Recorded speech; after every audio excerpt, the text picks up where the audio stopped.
정보보호 개론 교과인데요. 정보보호에는 여러 가지 기술들을 사용하게 되는데 그 여러 가지 기술 중에 이 수업에서 중점 두는 기술은 암호 기술입니다. 제가 전공한 분야이기도 하고 그래서 암호 기술 위주로 한 학기 동안 암호 기술을 소개해드리는 시간을 가질 겁니다. 그래서 보통 우리가 정보보호라고 하면은 여러분들이 많이 떠올리는 것들이 요 위쪽에 있는 것들일 거예요. 해킹이라든지 뭐 분산 서비스 공격이라든지 이런 것들을 많이 생각할 수 있는데 이 수업에서는 이런 건 다루진 않아요. 이거는 만약 이런 데 관심 있으면은 다음 학기에 있는 컴퓨터 보안 그 교과에서 아마 다룰 거고요. 이 교과에서는 이쪽 아래 HTTPS, 뭐 WPA2, 인증서, 비트코인, 전자서명, OFT, NFT 요런데 이제 다 암호 기술이 사용이 되는데 이런 것에 관련해서 여기에 사용되는 그 기술 위주로 설명을 드립니다. 그래서 여러분들이 이 교과에서 그냥 과목명이 조금 잘못되긴 했죠. 그래서 이게 정보보호 개론이라는 과목명하고는 좀 안 어울릴 수 있는데 여기서 다루는 내용은 이제 암호 기술을 다룬다. 그래서 암호 기술 위주로 한 학기 동안 여러분들을 이제 설명해 드릴 거고요. 뭐 요 내용은 조금 오래된 내용인데 뭐 크게 지금도 적용이 되는 내용이라 그냥 두고 있습니다. 그래서 우리가 이제 기술을 배울 때 그 기술이 적용이 되는 그 컴퓨팅 환경에 대한 이해가 필요해야 돼요. 필요해야 합니다. 그걸 이해해야 이 기술이 왜 거기서 그런 환경에 필요한지 이제 맞춰서 우리가 생각해야 되는데 지금은 이제 4차 산업혁명 시대라고 하죠. 그래서 빅데이터, 인공지능, 뭐 사물 인터넷, 로봇 이런 것들이 이제 현실화되어 있는 거죠. 그러니까 미래에 이제 이렇게 될 거다 이런 것도 아니고 이제 현실적으로 우리가 인공지능 시대에 또 빅데이터 시대에 살고 있는 거죠. 그래서 이런 환경에서의 기술, 정보보호 기술은 어떻게 되게 되겠고 암호 기술은 어떻게 돼야 되는지 그런 것들을 생각해 볼 필요가 있고 물론 현재 사용되는 암호 기술을 그 현재 컴퓨팅 환경에 그렇게 맞춰서 생각하면은 잘 안 맞을 수도 있어요. 왜냐하면은 그 기술들이 꼭 현재 오늘날에 새롭게 나온 기술이 아니라 오래전부터 나온 기술이기 때문에 그 기술들이 처음 나왔을 그 시점과도 연결해서 그 기술들을 생각해 볼 필요가 있습니다. 그래서 우리가 기술을 이해할 때 그 기술이 적용이 되는 컴퓨팅 환경에 대한 이해가 필요한 것이고요. 이런 정보보호 또 그 정보보호에서 이제 우리는 공격이라는 걸 막기 위해서 정보보호를 하는 거죠. 세상에 모든 사람들이 착하고 정직하고 나쁜 짓을 안 하면 정보보호 기술은 필요가 없어요. 우리가 항상 똑바른 일만 하면 그 정보보호 기술이라는 게 이제 필요가 없는데 이제 사람들이 하지 않아야 될 일들, 나쁜 일들, 불법적인 일들을 하기 때문에 그런 것들을 막기 위해서 이제 정보보호 기술이 필요한 것입니다. 그리고 이런 정보보호 기술, 공격에 대한 특성을 좀 생각을 해보면은 컴퓨팅 기술이 발달하면은 공격 기술도 같이 발달을 해요. 정보 기술만 발달되는 게 아니라 공격하는 기술도 발달이 되는 거고 또 초연결 시대다 보니까 어떤 공격이 미치는 파급 효과가 매우 크죠. 단순하게 한 사람의 컴퓨터만 뭔가 망가뜨리는 게 아니라 여러 컴퓨터들이 전 세계에 연결되어 있는 컴퓨터뿐만 아니라 이런 사물 인터넷 장치까지도 다 이제 문제가 될 수도 있죠. 그 자동차 같은 경우도 해킹돼서 문제를 일으킬 수 있고요. 그러면 그런 것들은 아예 생명의 위협까지도 될 수가 있는 거죠. 자동차가 지멋대로 운행이 되면 안 되겠죠. 그래서 그런 공격의 용이성이나 전파 속도나 파급 효과들이 또 공격 그 컴퓨팅 기술이 발전에 따라서 또 더 위험해지고 있는 거죠. 그래서 이런 기술들이 실제 우리가 바라는 기술들이 적용이 돼서 돌아가려 그러면 그것을 해주는 기술만 있어야 되는 건 아니고, 그런 환경에서 그 기술이 적용돼서 우리한테 어떤 좋은 서비스를 주기 위해서는 거기에 알맞는, 거기에 발생할 수 있는 위협들을 막을 수 있는 정보보호 기술이 같이 있어야 돼요. 우리가 전기 자동차를 내놓고 자율주행 자동차를 내놓는다고 해서 그걸 안심 있게 탈 수는 없는 거예요. 그걸 타려고 그러면은 그 자동차는 해킹할 수가 없다, 해킹에 안전하다라고 믿어야지만 우리가 탈 수가 있는 거예요. 뭐 안 믿고도 탈 수도 있겠지만 실제 많은 서비스들이 그 널리 애용이 되기 위해서는 우리가 그것을 신뢰하고 쓸 수가 있어야 되겠죠. 네. 근데 그런 것들은 솔직히 많이 우리가 걱정을 안 하고 쓰는 경우도 있어요. 여러 가지 보안적으로 위험하지만 편리하니까. 예를 들면은 우리가 애완동물을 키운다든지 아니면은 집에 조금 불편하신 노인분이 계실 때 우리가 그 웹캠을 달아가지고 볼 수가 있잖아요. 우리 없을 때 집에서 내 고양이가 뭐 하는지, 아니면 내 할머니가, 어머님이 뭐 어떤 상황인지 보고 싶어서 웹캠을 만들어서 내 핸드폰으로 수시로 볼 수가 있죠. 근데 그렇게 웹캠을 집에 설치해가지고 보게 되면은, 누가 그걸 해킹하게 되면은 내가 아무 사람이나 내 프라이버시가 침해되는 거죠. 그래서 그런 것들이 대단히, 그러니까 기술의 발달이 우리의 삶에 대단한 많은 여러 가지 새로운 혜택들을 주지만 그 혜택들을 온전히 우리가 누리려면은 거기에 맞는 정보보호 기술이 꼭 필요한 겁니다. 그래서 그런 것들을 우리도 잘 생각을 해봐야 돼야 되고, 실제 여러분들이 어떤 서비스일 때 그 서비스는 충분한 정보보호를 갖추고 있는지 잘 보실 필요가 있습니다. 그래서 지금은 아까도 얘기한 것처럼 워낙 우리가 IoT고 여러 가지 옛날에는 상상하지 않았던 그런 제품에도 컴퓨팅 요소가 들어가고 네트워킹 요소가 들어가니까 그런 것들을 갖고도 이제 해킹이 되겠고 우리 삶에 이제 피해를 줄 수가 있습니다. 뭐 커피포트로도 해킹 한다는 거죠. 왜? 커피포트로 어떻게 해킹을 할까? 커피포트를 이제 내가 핸드폰으로 조절할 수 있는 거예요. 근데 핸드폰으로 조절하려면 커피포트와 통신을 해야 되겠지. 그렇죠? 근데 통신을 어떻게 하냐면은 집에 있는 랜 갖고 하는 거예요. 와이파이 갖고. 그러면은 이 커피포트에 뭘 등록해 놔야 되냐면은 집 와이파이에 비밀번호를 등록해 놔야 돼요. 그러면 커피포트를 접근해가지고 커피포트가 보안이 제대로 안 됐으면은 거기에 저장되어 있는 패스워드를 빼내는 거죠.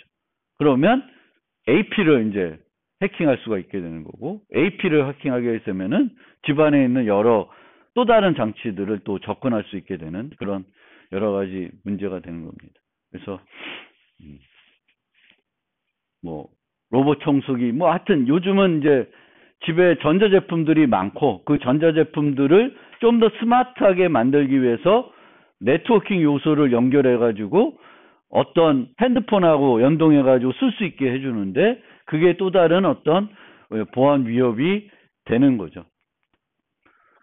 그래서 정보보호 분야는 여러 분야로 우리가 나누어질 수 있는데 저는 크게 이렇게 한 4개 분야로 나누어 볼 수 있다. 정보보호를.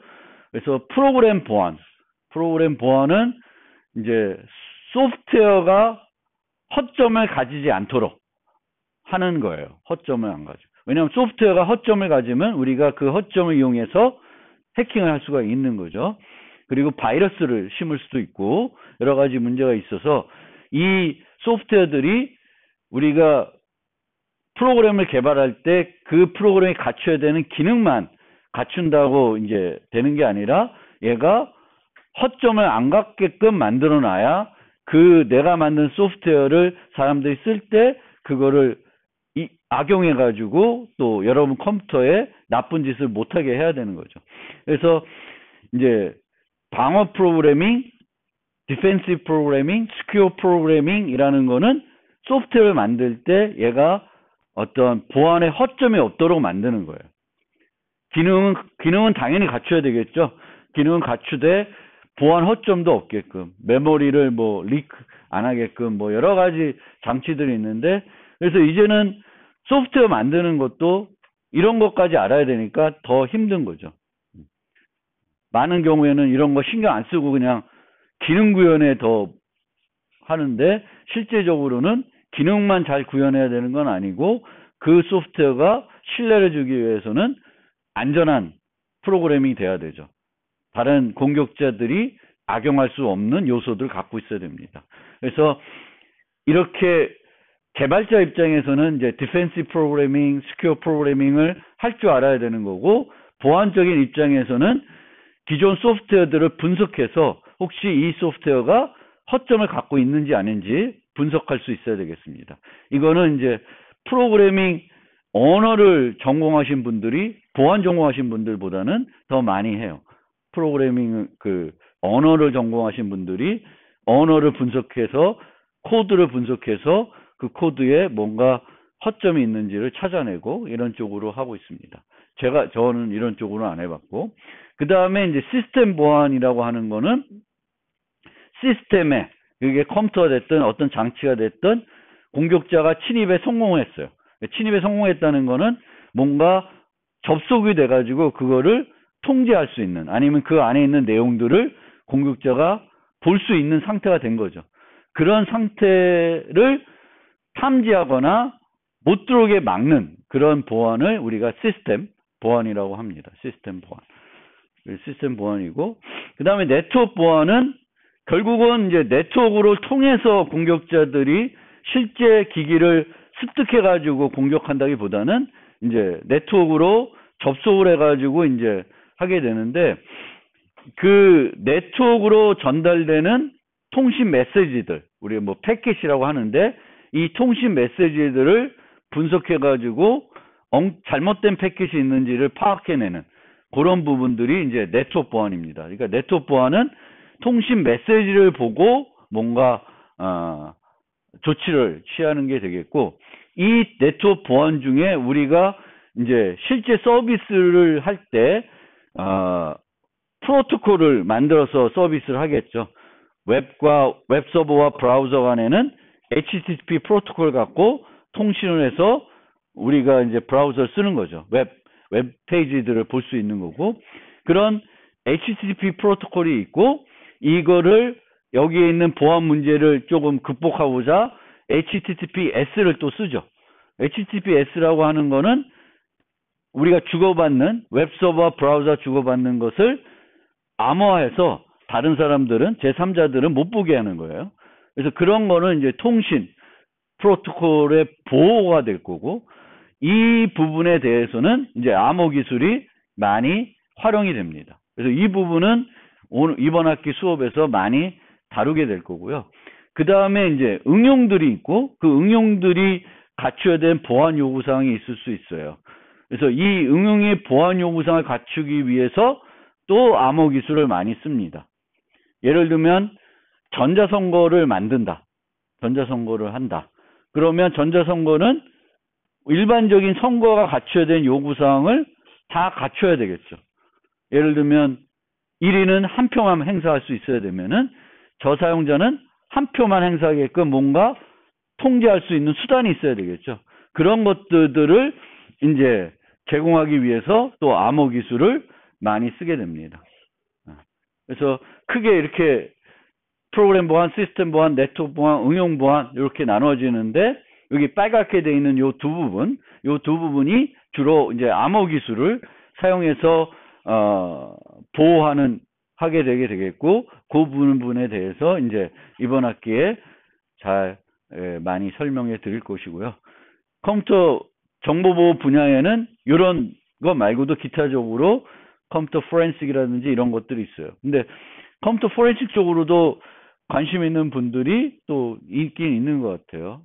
그래서 저런 쪽으로 관심이 있으면 그 예전에 제가 이제 이 학교 올 때 컴퓨터 공학부로 들어온 게 아니라 인터넷 미디어 공학부라는 게 있었고, 거기에 이제 정보보호 전공이 있었는데, 거기에 졸업생들 중에 정보보호 업체 취업했다가 경찰 된 사람이 한 2명 있어요. 경찰. 그래서 그 사람 이제 경찰 쪽에도 사이버 수사대가 있고요. 그 사이버 수사대에서는 이런 이제 정보보호에 대해서 알고 있는 그런 전문가들을 경찰로 채용하겠죠. 그래서 그 친구들은 이제 그런 경찰 시험도 보고 해서 이제 글로 옮겨갔습니다. 그래서 여러분들도 그것도 또 하나의 우리가 이제 진로 중에 갈 수 있는 길이가 되는 거죠. 경찰 되고 싶은 사람 있어요? 사이버 경찰. 뭐 국정원 가시는 분들도 있고. 이제 그건 좀 더 국정원 같은 데는 좀 더 그 연구 능력이 좀 있는 사람들이 좀 또 가기도 합니다. 그래서 그렇고요. 그래서 정보보호 서비스 하면은 인포메이션을 이제 보호하는 서비스를 3대 서비스라고 한다. 그러면은 비밀성, 무결성, 가용성을 얘기해요. 3가지. 그리고 여기에 하나 더 해서 4대 서비스라고 하면 인증까지 포함합니다. 그래서 요 4가지가 이제 기본적으로 보통 정보 보호를 할 때 제공해야 되는 서비스인데, 이 4가지 서비스 중에 비밀성, 무결성, 인증은 암호 기술을 이용해서 보통 제공이 됩니다. 그러니까 비밀성이라는 거는 제3자들, 보지 못해야 되는 사람들은 볼 수 없도록 막아주는 거고요. 무결성은 데이터가 변조됐는지 여부를 발견할 수 있도록 해줘요. 요 차이도 다음에 한번 또 설명드리겠지만, 비밀성은 못 보게 해야 되는 거고, 무결성은 바꾸지 못하도록 막을 수는 없어요. 왜냐하면 공개된 어떤 네트워크 통해서 데이터들이 교환이 되는 거기 때문에 바꿀 수는 있습니다. 공격자들이. 근데 중요한 거는 항상 우리가 공격이 있으면은 공격이 있었는지만 알면 되는 거예요. 공격을 방어하는 수단은 그 공격 자체가 절대 일어나지 못하도록 막을 수는 없어요, 거의. 그래서 주로 어떤 방법을 쓰냐면, 공격이 있었으면은 그거를 알 수 있게끔, 알아챌 수 있게끔만 하면은 그 공격에 대해서는 방어할 수 있다고 하는 거예요. 그래서 공격이 있었다. 그러면 그 프로토콜에서 진행되는 것을 안 쓰면 되겠죠. 그러면 뭔가 서비스 거부적인 요소는 되겠지만 부당한 이득을 뭔가 취할 수는 없겠죠, 공격자들이. 그래서 그렇게 된 거고, 가용성은 내가 쓰고 싶을 때 계속 쓸 수 있게 해주는 거죠. 그래서 서비스 거부 공격이 이 가용성에 대한 공격이 되겠죠. 막 패킷을 엄청 많이 보내버린다, 어떤 서버에. 그럼 서버가 부하가 많아져서 다른 정상적인 서비스들을 못 해주겠죠. 그러면 내가 은행을 지금 계좌 이체하고 싶은데 못 할 수 있잖아요. 서비스 거부가 돼서. 그런 것들을 이제 가용성이라고 그러는데, 이 가용성은 암호 기술 갖고 방어할 수 있는 건 아니에요. 보통 이런 가용성은 네트워크 보안 기술을 가지고 그 패킷이 오는 그 위치들 또는 이런 것들을 필터링 해가지고 이제 그 통신 트래픽을 줄여줘야지만, 비정상적인 통신 메시지들을 없애줘야지만 서비스가 다시 원활하게 돌아가게 하는 거죠. 그거는 암호 기술하고는 상관이 없는 거고요. 그 다음에 인증은 주장된 것을 검증하는 건데, 보통 우리가 많이 생각하는 인증은 개체 인증이죠. 지금 접속하려는 사람이 김상진이 맞는지 아닌지 확인하겠죠. 우리가 가장 쉽게 인증할 때 쓰는 거는 패스워드 인증이 되겠죠. 패스워드 인증. 패스워드. 내 아이디와 패스워드 쓰는 거예요.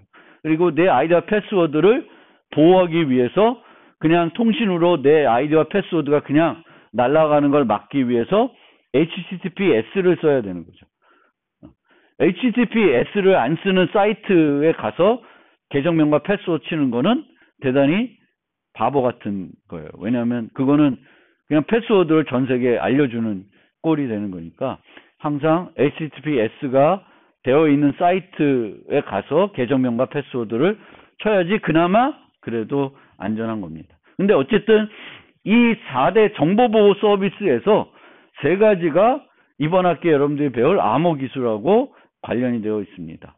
암호 기술의 대표적인 기술이 암호화하는 거예요. 메시지를 암호화하는 거고, 보통 메시지를 암호화하는 이유는 뭘 제공하기 위해서 암호화를 할까요? 비밀성을 제공하기 위해서 암호화하는 거예요. 그래서 우리가 보통 암호 알고리즘이다 그러면은 비밀성을 제공할 때 쓰이는 그 암호 함수, 복호 함수를 보통 말해요.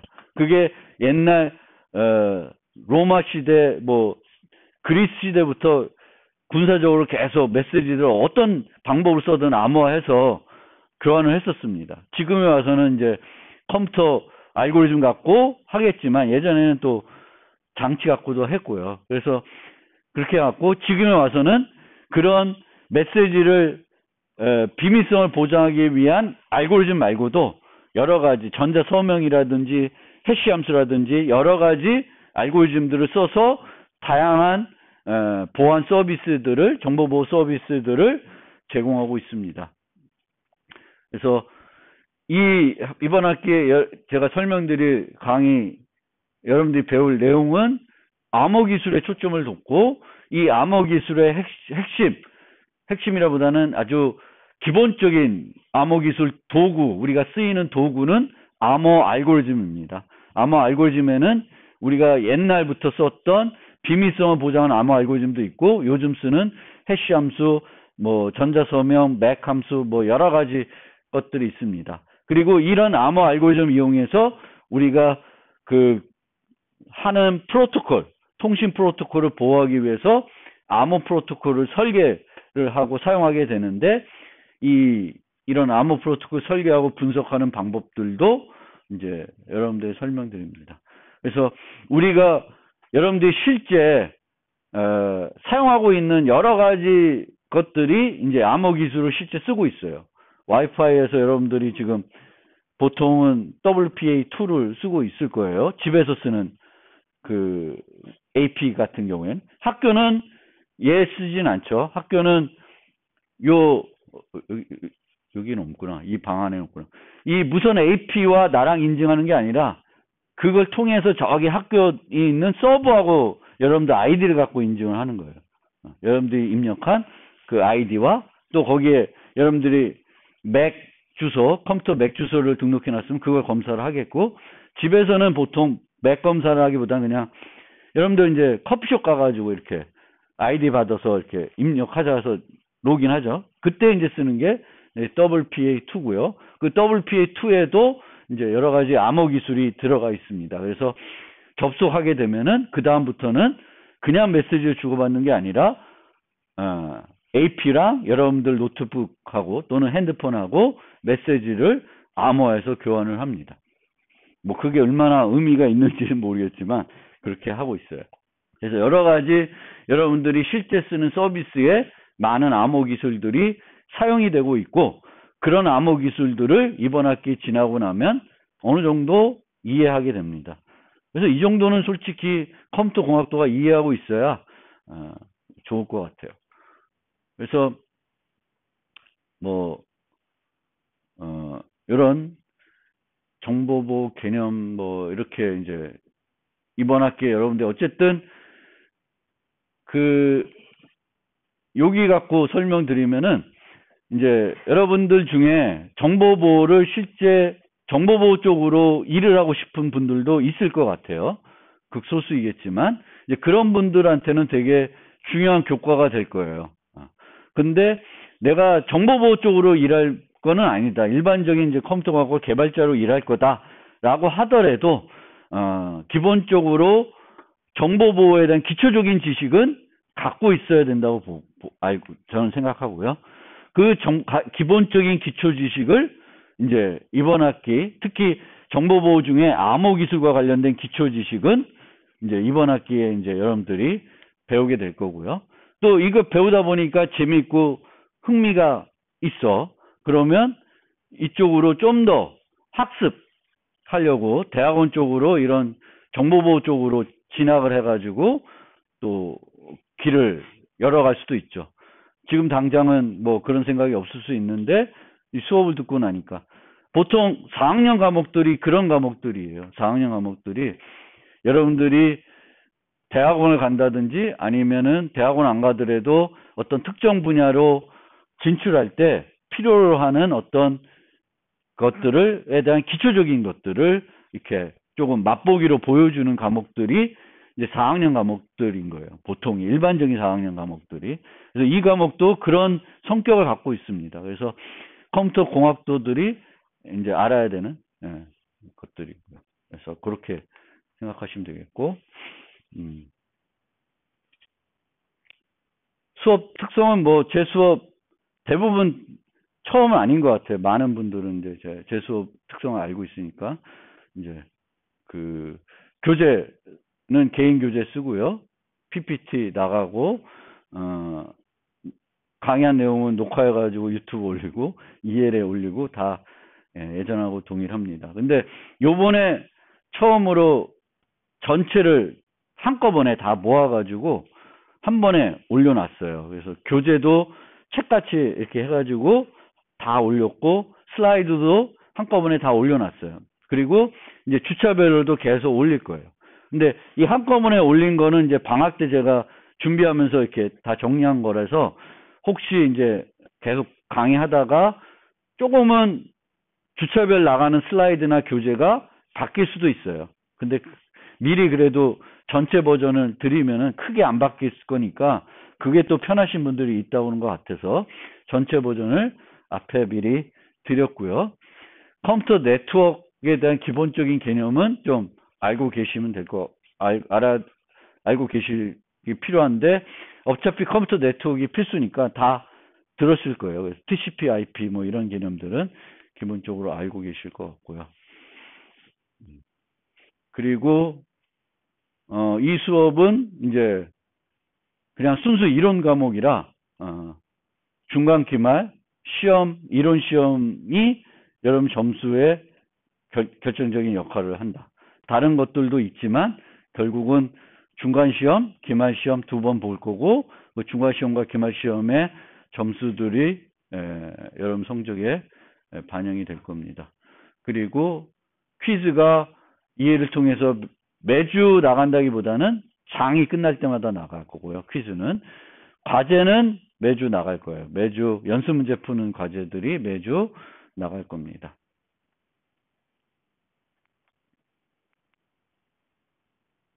그리고 이제 요 후반부에 가서는 여러분들이 혹시 관심 갖고 있을 블록체인 관련된 얘기를 좀 집중적으로 할 수 있을 것 같습니다. 요 내용들이 가다 보면 제가 말이 많아가지고 이제 다 못 다루게 되면 요걸 스킵하고 요 블록체인을 먼저 할 거예요. 그래서 여기까지는 이 순서대로 쭉 나가보려고 할 거고 얘가 끝날 시점이 어디냐 보고 조금 시간이 부족할 것 같으면 11, 12장을 빼고 요 블록체인 쪽으로 좀 설명을 드리겠습니다. 자, 끝나기 전에 암호 기술이 뭔지 조금 또 암호 프로토콜이 뭔지 조금 잘 아직 와닿지 않을 수 있으니까 조금 여러분들한테 흥미를 유발하고 또 이해할 수 있게끔 한 가지를 좀 소개하면서 이제 이번 그 강의 소개를 마치겠습니다. 그래서 동전 던지기를 생각해 봅시다. 동전 던지기. 동전 던지기는 우리가 축구 시합 하기 전에 하고 뭐 여러 가지 하죠. 그래서 앞면 뒷면 50%의 확률로 맞히는 그런 거죠. 근데 이 동전 던지기를 원격에 있는 사용자가 할 수 있을까요? 하기 어렵겠죠. 내가 이렇게 앞에서 보고 던지는 걸 봐야지만 신뢰가 가는 거죠. 얘가 뭔가 엉뚱하게 안 했다. 엉뚱한 동전 갖고 안 던졌다. 둘 다 앞면이 동전 던지면 어떡해. 그러니까 그런 거를 다 관찰하죠. 이렇게 앞에 보여주고 그 다음에 던지잖아요. 그래서 이렇게 대면을 하고는 동전 던지기를 할 수 있는데 원격 있는 사용자 간에는 하기가 어렵죠. 왜? 상대방을 신뢰하기가 어렵습니다. 상대방을 신뢰하기 어려울 때도 뭔가 해야 된다. 그러면 그때 우리가 이제 쓸 수 있는 기술이 바로 암호 기술이에요. 암호 기술은 상대방을 신뢰하지 않고도 뭔가 우리가 필요한 요구사항에 맞는 프로토콜들을 만들 수 있습니다. 그게 암호 기술입니다. 그래서 동전 던지기를 그러면 어떻게 암호 기술을 이용해서 원격 있는 사용자들이 할까? 요거를 잠깐 소개해 드리면, 동전 던지기를 하게 되는데 그 동전 던지기 그거를 만들기 위해서 필요한 게 이런 함수예요. 요 두 가지 특성을 갖춘 함수인데, 함수가 필요합니다. 근데 실제 이 함수는 우리가 이제 나중에 배울 해시 함수에 해당되는 거예요. 해시 함수에. 그래서 이 함수는 x가 주어지면 fx는 쉽게 계산할 수 있어요. 그렇지만 fx를 주면 이게 어떤 x를 이용해서 계산된 값인지 찾기가 어려워야 돼요. 계산적으로 어렵다는 거예요. 불가능하다는 건 아니고 항상 암호 기술에서는 불가능한 건 없어요. 근데 현재 컴퓨팅 기술 갖고 돌려봤자 100년, 1000년 걸려. 그러면은 불가능하다고 말하는 거예요. 계산적으로 불가능하다. 실제 불가능은 아니지만 불합리하게 너무 많은 시간이 걸리기 때문에 computationally, 계산적으로는 불가능하다. 실제 불가능은 아니고요. 모든 수를 다 해보면은 찾을 수는 있겠죠. 근데 그렇게 모든 수를 다 해보려면 어때? 너무 많은 시간이 걸리는 거예요. 그러면 이런 특성을 갖고 있고, 두 번째 특성은 x와 y가 서로 다른데 요 fx와 fy가 같아지는 x와 y 쌍을 찾을 수 없어야 됩니다. 저걸 찾을 수 있으면 안 돼. 보통 이게 충돌이 일어났다고 하죠. 해시 함수에서. 그러니까 해시 함수를 그냥 그 자료 구조일 때 생각하는 해시 함수도 비슷한 특성을 갖고 있으니까 그렇게 생각해 봐도 돼요. 그 자료 구조에 사용하는 해시 함수도 서로 다른 입력이지만 결과가 같을 수 있죠. 그래서 같은 위치에 매핑이 돼가지고 그거를 해소해야 되고, 체인인 경우에는 이렇게 연결해서 같은 하고 있죠. 마찬가지로 얘도 이제 그 계산할 수 있는 값들은 이만큼 큰데 결과값은 요만하니까 여러 개의 값이 하나로 매핑이 될 수밖에 없죠. 함수가 되려면. 그러면 여러 값들이 똑같은 값으로 매핑이 됩니다. 근데 이게 워낙 범위가 크기 때문에 그런 쌍들을 찾기가 어려운 거예요. 그래서 이런 특성을 갖고 있는 함수만 있으면 동전 던지기를 원격에서 할 수 있습니다. 어떻게 하냐? 앨리스가 동전 던지는 사람이고 밥이 맞히는 사람이에요. 그럼 앨리스는 매우 큰 정수 x를 선택해가지고 fx를 계산해서 밥에게 줍니다. 우리 이 동네에선 앨리스 밥이 맨날 나와. AB, 앨리스 밥. 그래서 앨리스가 동전을 던졌어요. fx를 계산해서 줬어요. 그러면 밥은 이 fx로부터 x를 계산 못해. 근데 이 x가 홀수인지 짝수인지에 따라서 앞면 뒷면이 결정되는 거예요. 그러면 밥은 맞힐 수 있는 확률이 50%죠. 원래 동전도 마찬가지로. 근데 밥이 무조건 이길래 그러면 뭘 알아내면 돼? fx로부터 x를 계산해낼 수 있으면 되겠죠. 근데 이 함수의 특성상 fx로부터 x를 계산할 수가 없어요. 그러면 밥은 뭐만 할 수 있어야 돼? 찍을 수밖에 없는 거죠. 그럼 되는 거고. 그 다음에 앨리스는 그 다음에 밥이 자기가 홀수다 짝수다라를 결과를 말해요. 그럼 그 다음에 앨리스는 x를 공개합니다. 그럼 x를 공개하면은 밥은 x에서 f 함수를 적용해 가지고 단계 1에서 받은 fx가 맞는지 보는 거죠. 그럼 맞으면은 내 답이 틀렸다 맞았다는 걸 알 수 있습니다. 그런데 밥은 fx로부터 x를 계산해낼 수 있으면은 항상 이길 수 있죠. 그럼 앨리스는 뭘 할 수 있으면 항상 이길 수 있을까? 앨리스는 fx와 그러니까 x, y가 하나는 짝수이고 하나는 홀수인데 fx의 값과 fy 값이 같아요. 그걸 찾아내면은 fx를 준 다음에 밥의 답에 따라서 x를 주거나 y를 줘가지고 이길 수 있습니다. 근데 그것도 안 된다는 거예요. 왜? 그런 충돌을 찾는 게 또 계산적으로 어렵다고 했으니까. 그래서 이 특성만 만족하고 있으면 앨리스도 부정할 수 없고 밥도 부정할 수 없어요. 그러니까 부정한다는 건 나쁜 짓 한다는 거, 나쁜 행위를 못하는 거예요. 할 수가 없어요. 이런 함수만 정확하다면. 근데 여기서 매우 큰 정수가 왜 의미가 있을까?